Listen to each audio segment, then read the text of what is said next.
అరే mummy mummy ఇట్రా, choreographer ఎక్కడ, డాన్సర్స్ ఎక్కడ?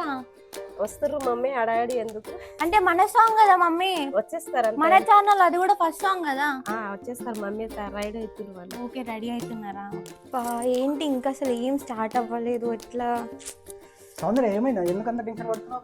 అంటే బాబాయ్ ఇప్పుడు నేను కొత్తగా ఛానల్ పెట్టిన కదా సౌందర్య ఫ్లోక్స్ అనేసి, అందులో బతుకమ్మ సాంగ్ అయితే రిలీజ్ చేస్తున్నా. ఇంతవరకు అసలు ఏవి స్టార్ట్ కాలేవు. సో టెన్షన్ అవుతుంది.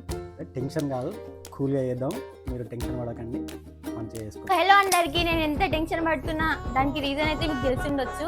నేనైతే కొత్తగా ఛానల్ పెట్టినా, నా ఛానల్లో ఫస్ట్ సాంగ్ అయితే రిలీజ్ చేయబోతున్నా. బతుకమ్మ సాంగ్స్తో మళ్ళీ మేము ముందుకు రాబోతున్నా. ఇంతకు ముందు అయితే నేను ఏవైతే ఛానల్స్లో చేసినావో అవి నావైతే కావు. సో ఇప్పుడు అంతకుముందు నన్ను ఎలా అయితే ఆదరించారో ఇప్పుడు కూడా అలానే సపోర్ట్ చేస్తారని మనస్ఫూర్తిగా కోరుకుంటున్నా.